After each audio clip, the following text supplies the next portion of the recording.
Is anyone out there still ritually poisoning themselves while calling it going out for drinks? That is what our guest today posted on his Instagram a few weeks ago, which caught my attention. In fact, it caught the attention of a great friend of mine who tagged me in the Instagram post, and I came across our guest today's Instagram, which is amazing. And he said some really profound things about alcohol, which I was, for the most part, almost entirely 100% in alignment with. And so I decided to reach out and invite him onto today's show. His name is Ihsan Abass, or Ihsan Abass. I've got the pronunciation wrong a couple of times, but Ihsan Abass, he is a spiritual teacher and a coach, and he's based in Costa Rica. And I'm sensing that he and I are very much in alignment about how we perceive alcohol in the world. Ihsan, welcome. Great to have you here, sir. Thank you, thank you, James. It's oh, did we freeze here? No, we're back. We're there we okay. go. Okay, we're back. Okay, yeah. Thank you, James, for having me. I'm really honored to be here to be diving deep with you on this, and I appreciate you reaching out and recognizing the resonance between my message and what you've been really helping people through for many years now. So yeah, it's a true honor. Thank you. What I'd like to do is I'd like to read out 7 or 8 of the posts that you made on your Instagram account, calling out alcohol for what it is, which is straight up poison. And I've been calling alcohol attractively packaged poison for some time. So I really appreciated you doing something similar. And then what I'd love to do is just ask you to maybe elaborate or clarify what you mean on that.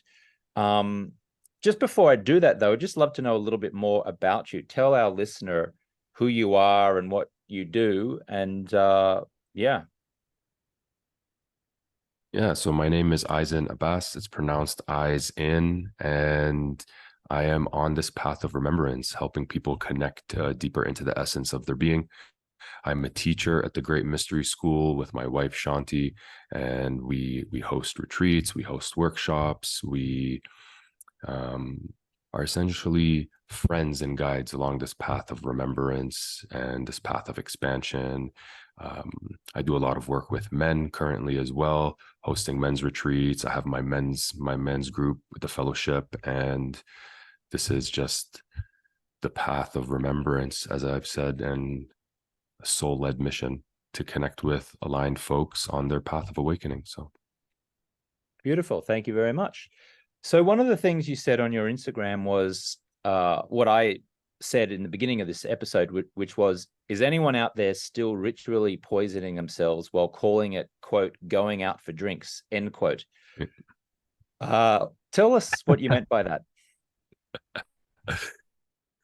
well, the line came to me, right?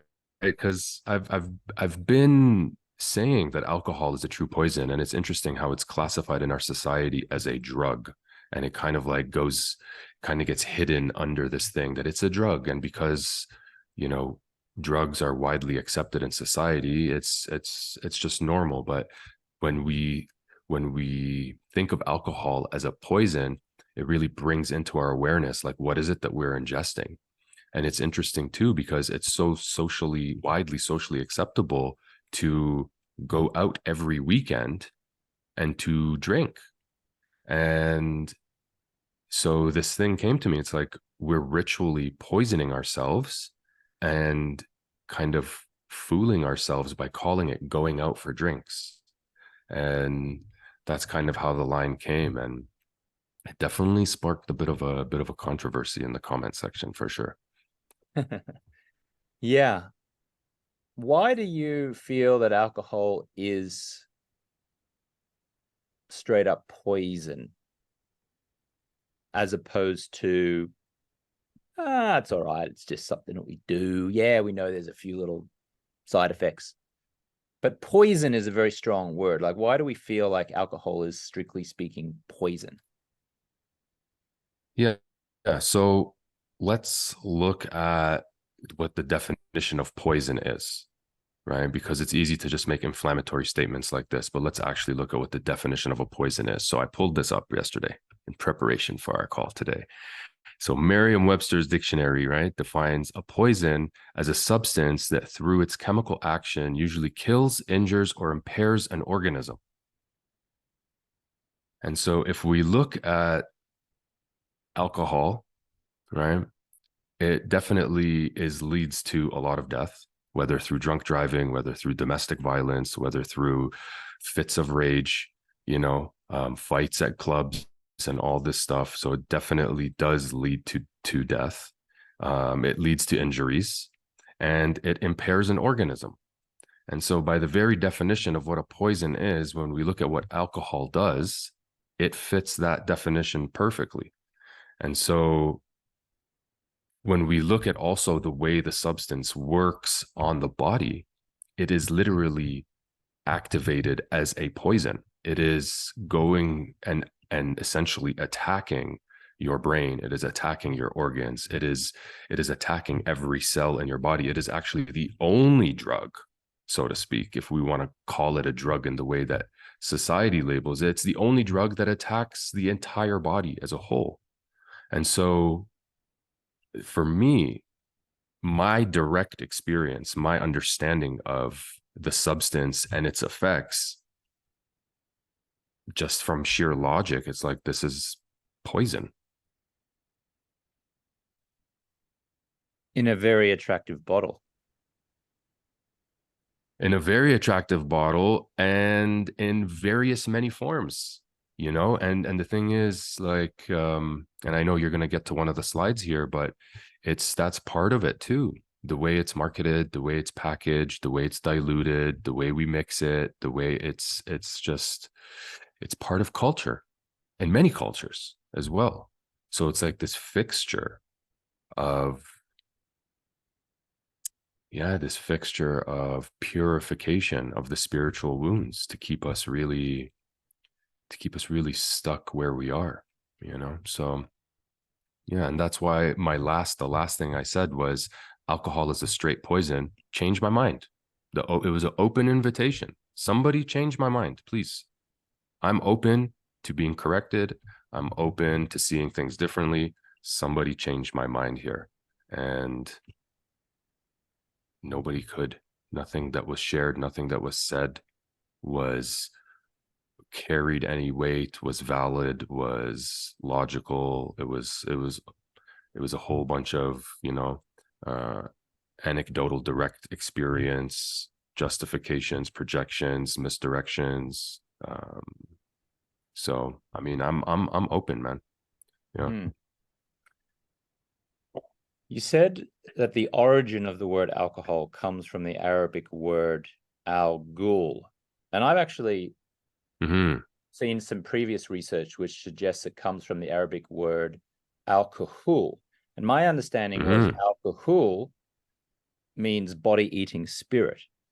In your post, you said it comes from the Arabic word al-ghul, which literally means spirit, but that the spirit is one of a self-eating nature. It must feed upon a host in order to survive. So I think, do you know whether it's al-ghul or al-kahul? I mean, maybe it doesn't matter. This sounds so similar that the meaning is almost identical, but do you know which one is accurate? So thankfully to my cousin, who speaks a lot better Arabic than I do, he reached out to me after this post and was like, I think you've gotten this wrong. And it's actually the origin of alcohol is alcohol. And alcohol means essentially like powder. Alcohol is like powder, and it's referring to the way they extracted the alcohol. And so him and I really dissected this. So what I've come to understand is the way the energy is trapped within these words. And so when you look at alcohol being the root word of alcohol, we get misdirected. This is what I've received as the truth. And I'll leave this for people to find their own truth within this. I feel alcohol being the description of the powder and the extraction method to make alcohol. I feel like that is a misdirection into the origins of the word and the energy attached into the word. Now, in the Quran, him and I connected to this one verse in the Quran that speaks about in heaven, and I'm paraphrasing here for my diehard Muslims. Please forgive me, but it this one verse speaks about in heaven you will receive wine that does not have al ghul or a demon. Oh, sorry, al ghul, or it will not intoxicate you.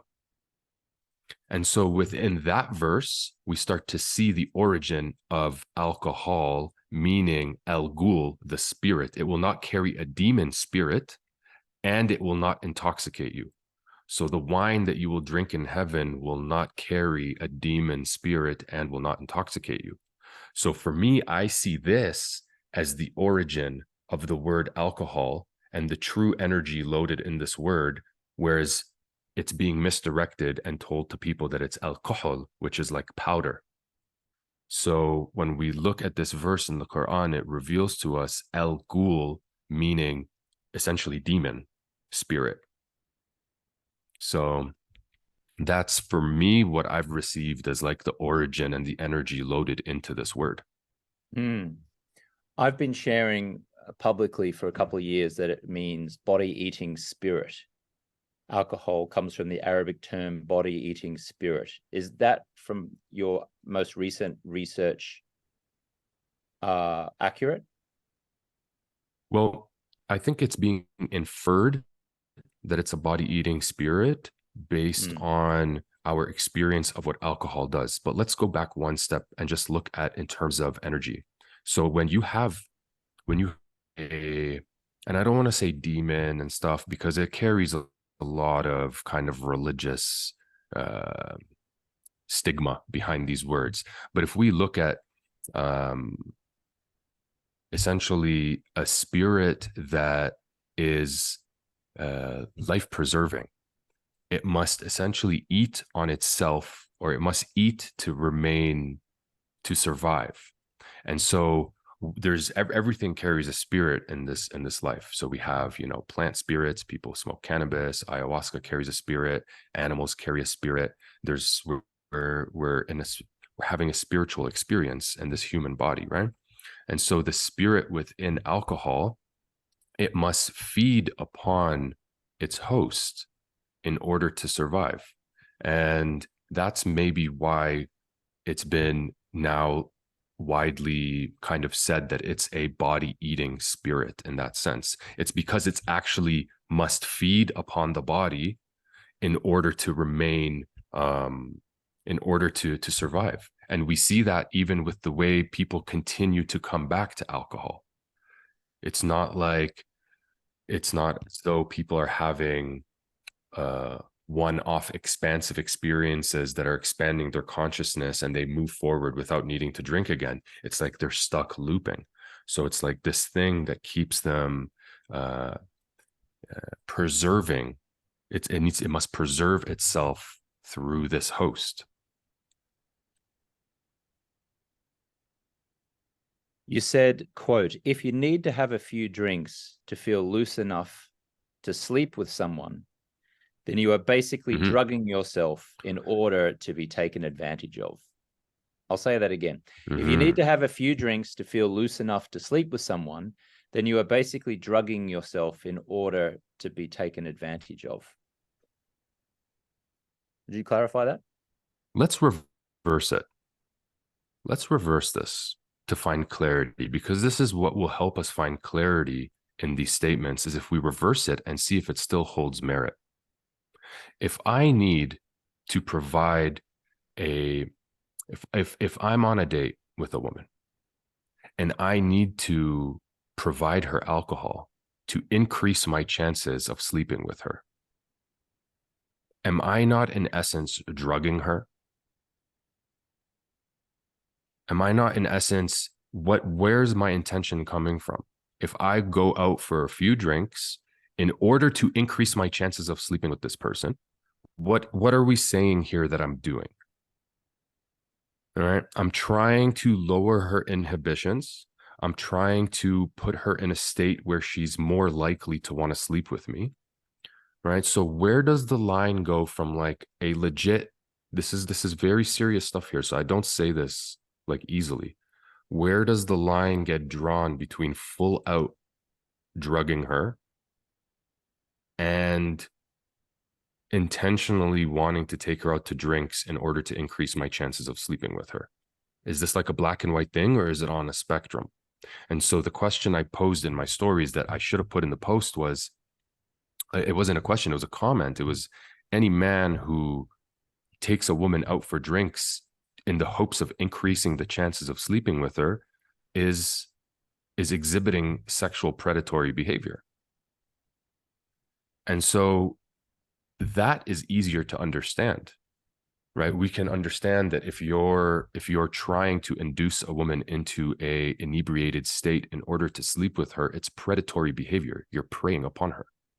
And so now when we flip it, if you need to have those same drinks in order to feel comfortable sleeping with somebody, would you be drugging yourself?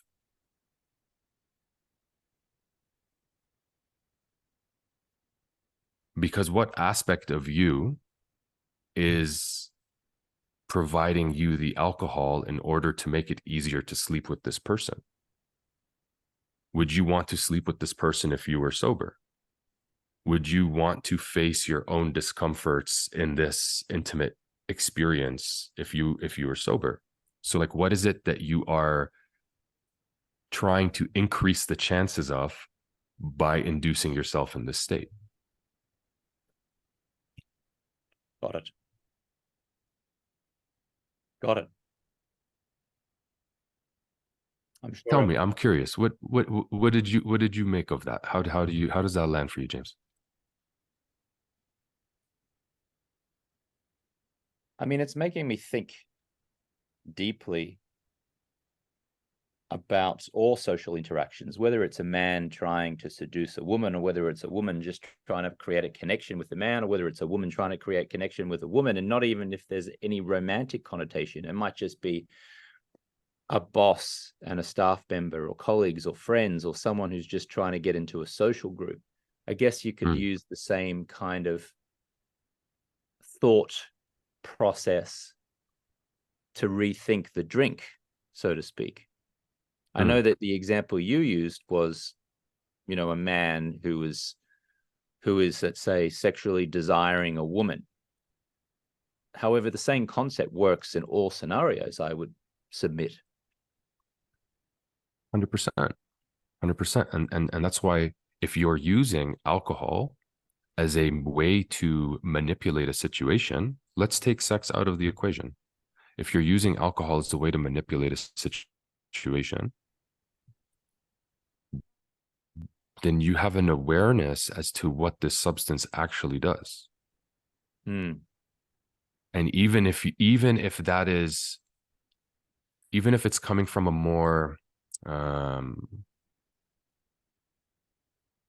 of easygoing place of like, oh, it makes me more open and I'm more social. I'm an introvert, and like when I have a couple of drinks, it makes me more extroverted. So it's not like that serious that it's not as serious as what we've been saying. So, but still, what you're saying is that normally I am a certain type of way. I am deeming that is not good enough. That is not a worthy way of being. And so I must have a few drinks to change my state of being in order to fit in. And then that's what goes with the other slide that I put, which is any connection you make with another person that comes at the cost of a disconnection with yourself, with your soul, is fraudulent by nature. And so what we see in our modern day society is people going out for drinks on first dates, people going out for drinks with their partners, people going out for drinks with coworkers, people going out for drinks with friends. And this is the nature of the relationship. This is how this is how we are social with each other. We must drink, change our state of being in order to connect with one another. And so the question I was posing to people is this a true connection? Are you really connecting with me when our connection is based on me having a few drinks. Mm. You're somewhat acting with a few drinks, aren't you? Like, Right. and acting is exhausting. Any actors out there? I mean, it's exhausting practicing lines, taking on a different persona. And so the question I would pose is when you are you in alignment with what I'm submitting here, which is when you drink, you are acting because you are trying to change your true essence Mm.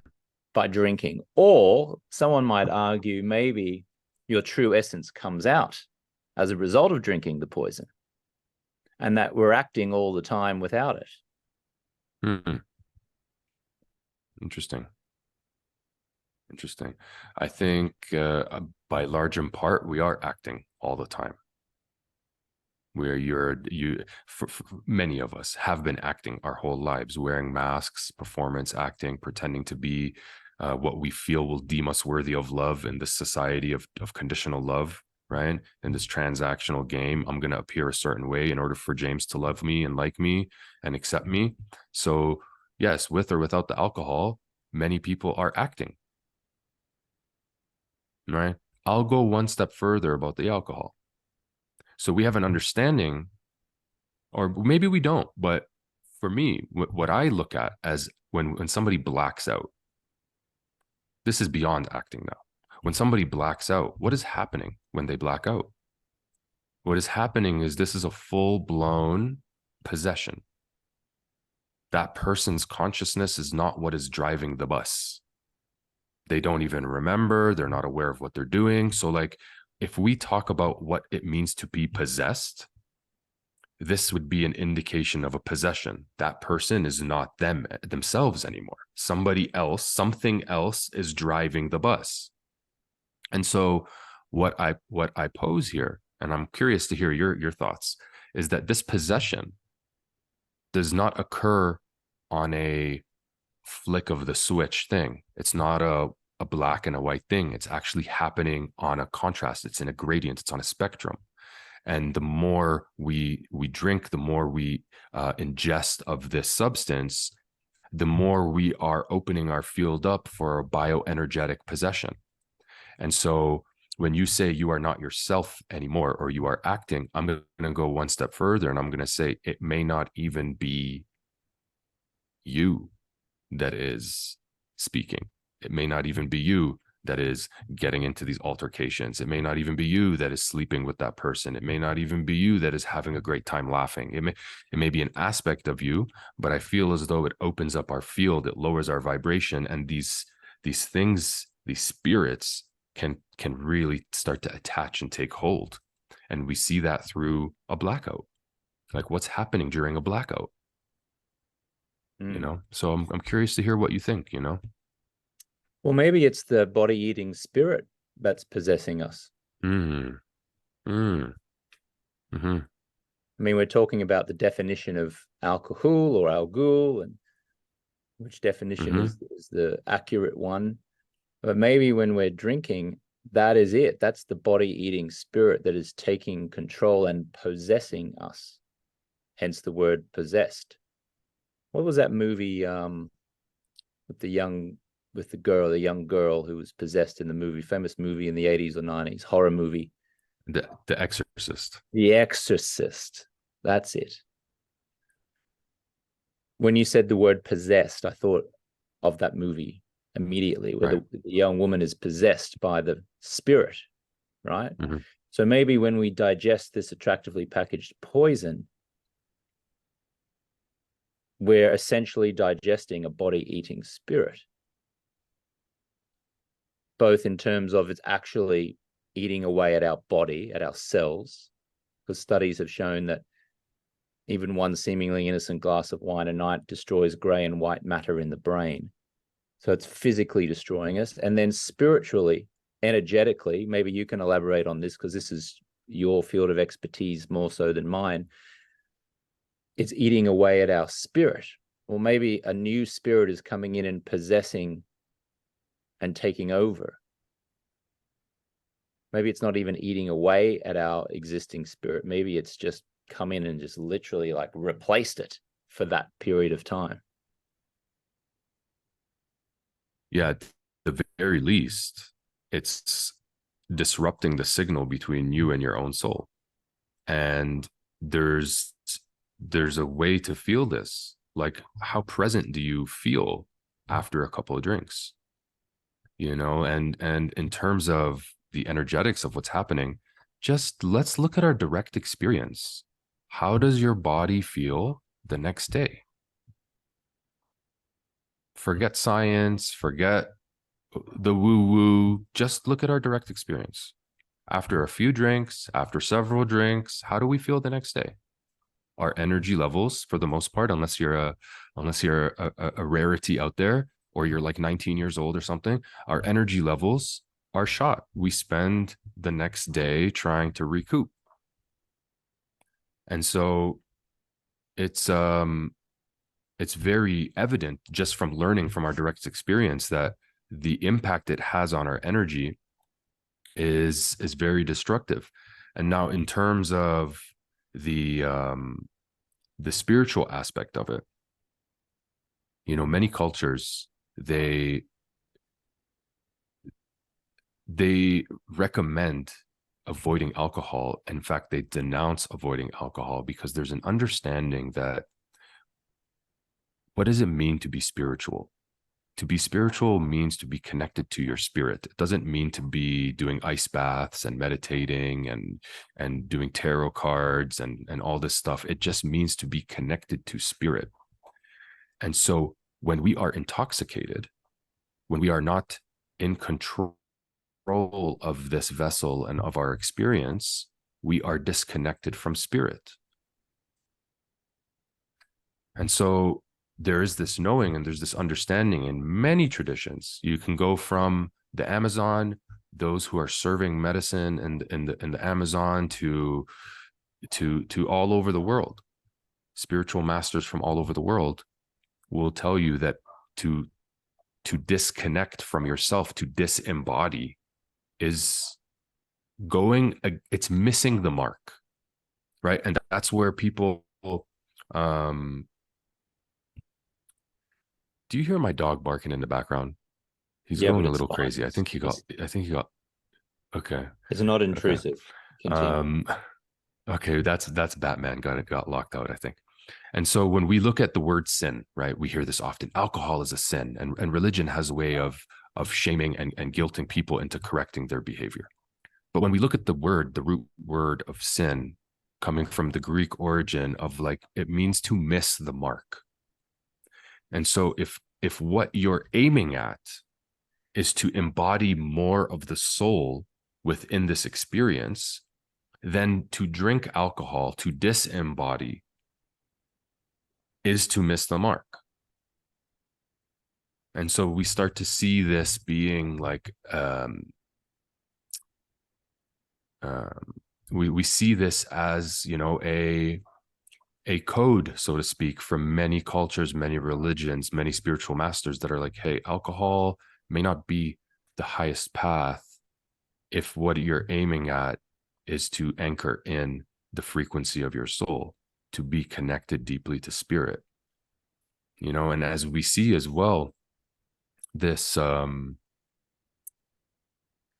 system that we're operating in, some people call it the matrix, some people call it, the slave system.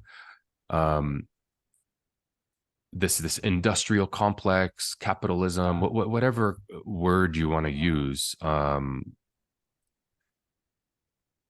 in order to keep us participating in it, right? This Monday to Friday loop, this self-eating loop, alcohol becomes a very important tool to help people stay in this loop, right? To disconnect them from spirit, because ultimately, like, your soul is not going to want to participate in this like Monday to Friday loop that's the same thing over and over. And so yeah, go ahead.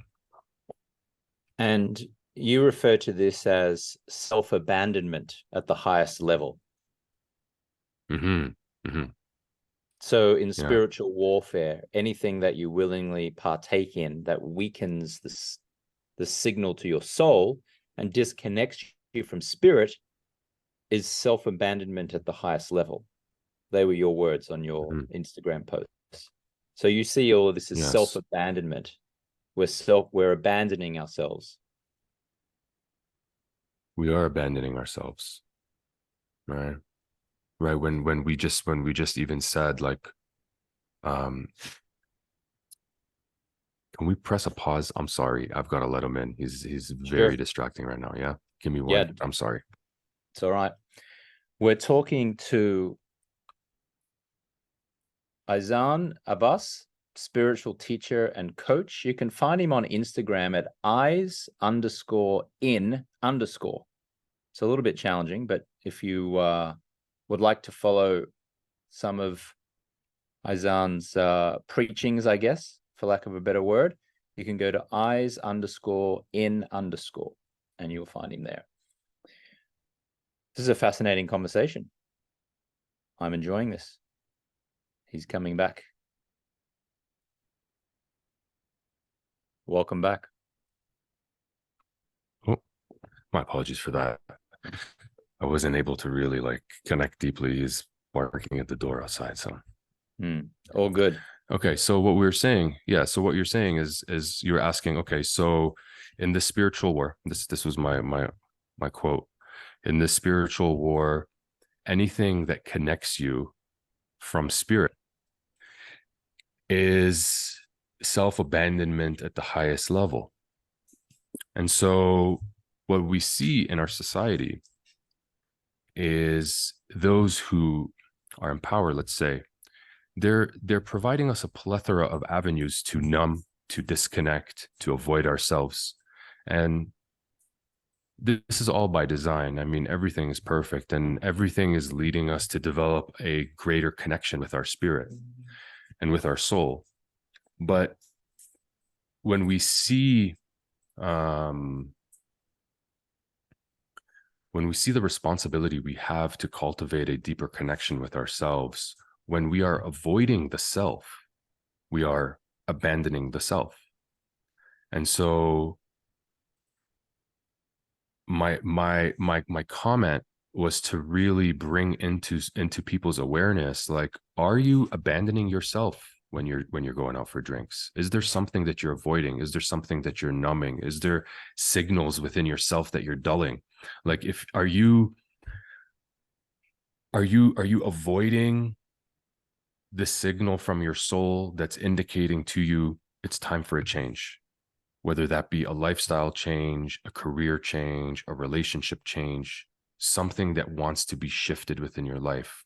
Is this substance, is this agent numbing that signal? Are you turning away from your own communication to yourself? Are you abandoning yourself in the process? Mm. I notice sometimes I do that, not with alcohol. Sometimes Right. I do that with food. I eat very well. Mm, I eat very well. I would say 85% of the time I eat very healthy, nutritious food that nourishes me, and I've researched and investigated thoroughly. mhm. I very, very rarely eat processed foods or sweets or candy, although I do allow myself some of those pleasures. But I recognize that there are some times when I'm doing business administration, admin work. Mm, mm, For example, I'll give you an example. The simplest thing in the world, really, or not the simplest thing, but the quickest, not the quickest thing. I got to choose my words carefully here. A mm, task that should take probably 5 or 6 minutes at most, and that is going into my online banking mhm. and entering a new staff member's bank details and filling out the form. So I'm able to pay them in future and ongoing very simply. And I'm the Yeah. only person who has access to my checking account. So I'm the only person who can do it. For credit cards, I have assistants who have access, but for debit and cash, I'm the only one. Mhm. That's a 5-minute task if I just focus on it and I do it. But I will procrastinate and procrastinate and procrastinate because it actually feels painful for me to have to do that. I have like what's called form phobia. I can't stand filling out forms. I see a form and I'm like, even if it's just asking me for my name, my phone number, my email address, answer a few questions, I essentially get heart palpitations. I'm like, I can't deal with it. I don't want to deal with it. By the way, I just made up the phrase form phobia. I don't even know if it's a real thing, but I'm just saying that to try and articulate. I absolutely hate that. I absolutely feel pain at at administrative type stuff, and especially when I have to enter someone's bank details, because I've got to go in, put in their name, and depending on what bank you're using, they'll want to know, is it a personal, the money that who you're sending it to, is it someone's personal account or business account? And often the person, when they send me the details, they won't clarify that. And then I would have wasted time going in there, and then I have to abandon it, send them a WhatsApp message. Is it a personal or business account? And then it goes on and on and on. This can go for days before I actually get to it. And then they'll ask for an address. Well, is it the person's home address or is it their business address? And the person, and then if I get one number incorrect, it messes up the whole system. Likewise, it asks you to repeat someone's account number. You can't just put in the account number once. You've got to do it twice. But the second time, it asks you to do it so you can't actually see the letter that you're putting in. You can't copy it and paste it, because they really, really, really want you to type it in number by number to ensure that you get it right. Now, all of this doesn't sound too painful. And I realize this is a very lengthy story is to try and illustrate my point. But the point is that when that comes up, all I want to do is shut down the computer, go out and eat food. And I've noticed that and I've recognized that. And it's happened repeatedly. First of all, I'll procrastinate doing it. I'll say the F word a lot. And then finally I suck it up and I do it. And then invariably there's always one thing missing. And then I'll just slam the computer shut and I'll go out and I'll eat food. Albeit good food, but I'll eat food. Now, in that scenario, is that me abandoning myself? Is that a disconnect?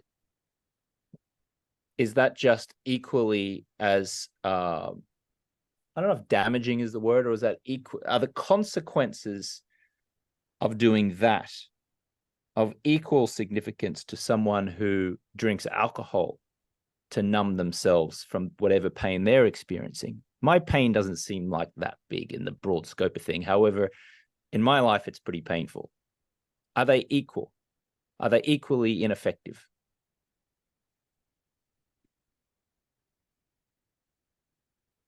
I'm going to say no.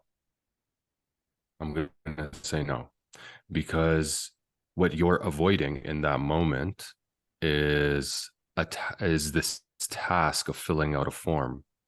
But what happens if you don't fill out that form? What happens if you avoid filling out that form? The form doesn't get filled out. The person might not get paid, right? It's like a very kind of linear thing that just becomes more of a pain in your butt and an inconvenience, so to speak. To be clear, they'll always get paid. They just might not get paid in a timely manner. James pays his employees. Yeah. Okay, listen. Yeah. So let's just look. Let's look at the outcome, right? So the outcome is that the form doesn't get filled, the thing doesn't get set up. It becomes kind of prolonged and tedious and you know. But what happens on the flip when you're drinking, when we're talking, this is what we're saying, let's go away from just the physical aspect. So you going out and eating, what effect is that having on your physical body? So let's break it down, right? The physical body. Are you going out and overeating? Are you going out and eating a lot of sugar? Like, what is it that you're resorting to with the food? I would probably say I'm overeating, in the sense that I'm probably eating at a time where I'm not really hungry. But I'm eating when I'm not hungry to try and escape the pain that I'm experiencing from the form. Right. Now, it is healthy food, but maybe I'm still escaping myself. Maybe the resistance is too much and I'm needing to like go and seek refuge in another thing. Now, I think logically we can all appreciate that eating healthy food as a way of breaking resistance is a lot better than drinking alcohol as a way of breaking resistance. However, maybe I've abandoned my soul at that point. Maybe I have abandoned or there's self-abandonment going on because I haven't been able to be with the tension. Mm-hmm. Mm-hmm. Don't know. Something Well, for me to look, digest. yeah, well, tell me a little bit more, like, because you've had your time with alcohol as well, and you feel like, for you to bring it up, you feel that there is a connection here. Um, Yeah, well, I and so sometimes do you feel as, yeah, yeah, no, no, sometimes go ahead. sometimes when I feel stress or anxiety, and I clearly go and break that stress and anxiety with going out and eating food, I sometimes feel the hypocrisy or the potential hypocrisy or the Right. potential perception of hypocrisy that I coach folks to stop drinking alcohol and Yeah. point out that when they're drinking alcohol, it's simply a means of abandoning themselves, or it's with the intention of not feeling what they're feeling. They're Correct. stressed, they're anxious. So rather than dealing with Hmm. that or being with it, they consume alcohol. However, the reality is that when I'm stressed and anxious, I often, not always, but often seek refuge by eating food. Not as bad for the body, but maybe the question I'm asking is, am I being hypocritical there? Are they two completely different things? Well, I think things can be true at the same time. So I think it can be true that coping mechanisms exist. We Mm, experience undesirable sensations. We go through undesirable events. For you, it could be filling out a form. For somebody, it could be arguing with their wife. It could be a bad day at work. It could be whatever they're deeming as undesirable. And mm, as part of the functions of the mind, it's going to seek to find its comfort. And so we build these coping mechanisms to alleviate the feeling of an undesirable event. And so two things can be true. It can be true that we all have these certain coping mechanisms. Some people smoke weed, some people play video games, maybe just grabbing your phone, even at the elevator, for example. Standing at the elevator, press the button, instantly you feel uncomfortable in your own presence and having to wait, so you pull out your phone. You might be at dinner with your partner or friend. They get up to go to the bathroom. You feel uncomfortable with this void, with this spaciousness of being left alone, and you pick up your phone. So even the simplest of coping mechanisms can exist with our discomfort. mm, So that mm, can be true, that you are reaching for a coping mechanism in times when you are feeling uncomfortable. And it can also be true that alcohol is a poison. mm. Got it. Well said. Right? I Because if like, you told me every time I feel stressed, I go and I eat celery sticks to calm down, is that the same as going to the bar and drinking 5 pints? I'm going to tell you, no, it's not the same, but it is a yeah, coping mechanism. yeah, I hear you. I hear you. And now you may be abandoning yourself in one sense and the other sense as well. Yes. So I do see the parallel that you've drawn there. Yeah. Yeah, thank you. I like your analogies, by the way, because I do pull out my phone while waiting for an elevator. I've noticed that.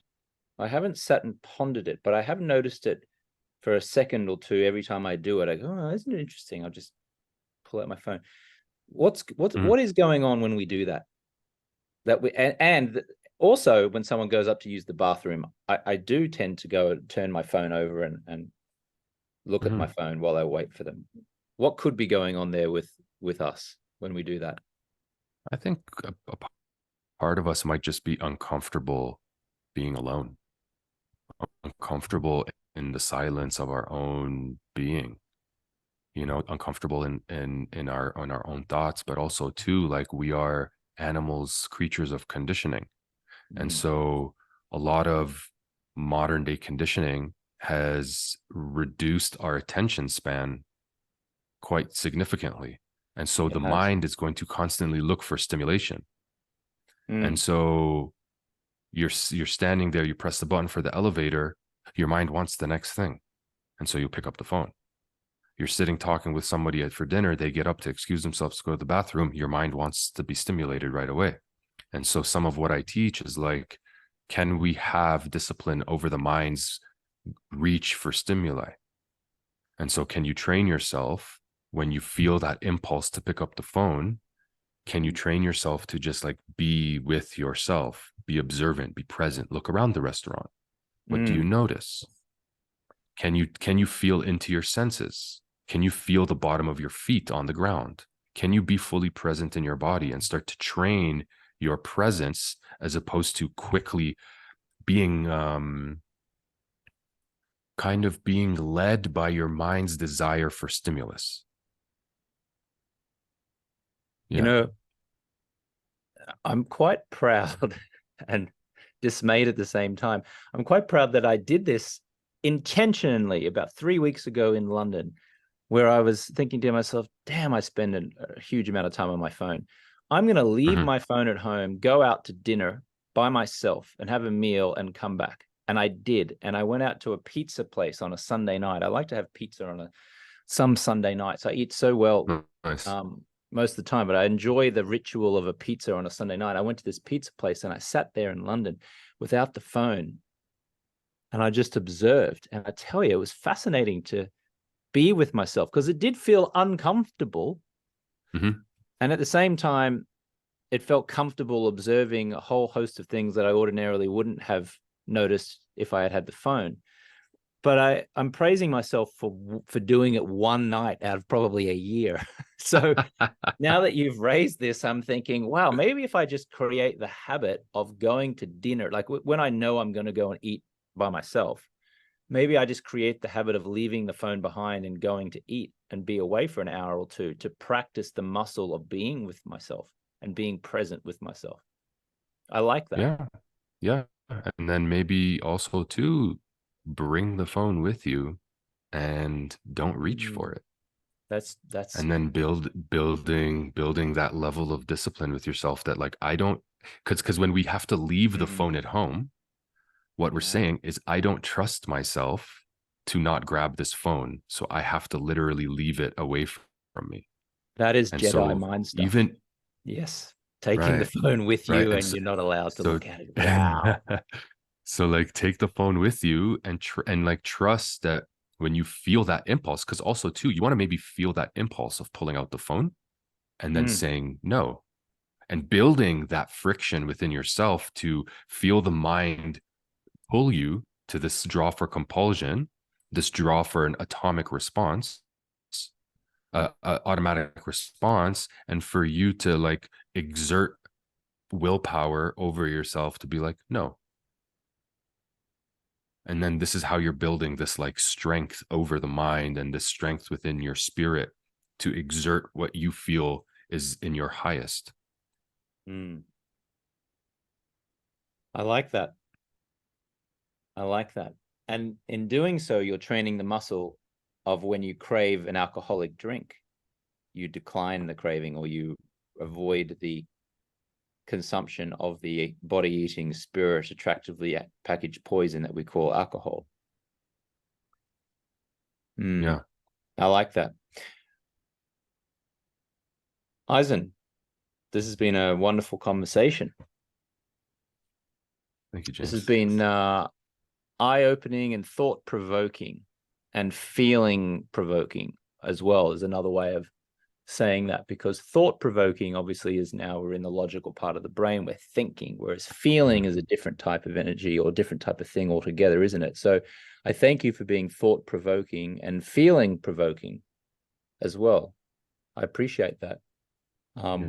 Yeah. When Thank you you. excused yourself a while ago, I did reference your Instagram profile to our listener. Um, is there anywhere else where our listener might be able to watch some more videos of yours, dig into a little bit more of the profound work that you do? Yeah, so right now working on the on getting the website up and having all my workshops and lectures and classes available to be purchased. But right now, thegreatmysteryschool.com, drop us your email. We will get you connected through everything that we're putting out there. And also I want to just add one last thing for everybody listening is that I'm not telling you to stop drinking at all. You know, I don't, and I think I can maybe speak for James as well, but like, I don't have vision into what is ideal for you. Once upon a time, somebody could have looked at my life and said, you need to stop drinking. It's hurting you. It's bad for you. Alcohol is a poison. They could have said everything I'm saying today. And although they wouldn't have been wrong, they wouldn't have known the path I needed to travel in order to get to where I am today. And for each person is going to see what they need to see through this experience, through the alcohol, you know, and hopefully James and I added some layers of awareness today through this conversation and just to open up different things through the experience. So yeah, thank you, James, for having me. Thank you for providing me a space to drop in with you and to connect with you over this. And you're doing great work, man. Honestly, keeping this conversation alive and reminding people of the power of purity beyond this stuff, you know? Thank you, and as are you. Thank you, Ihsan. Appreciate it. And to you, our listener, thank you so much for listening, and we'll catch you on the next one.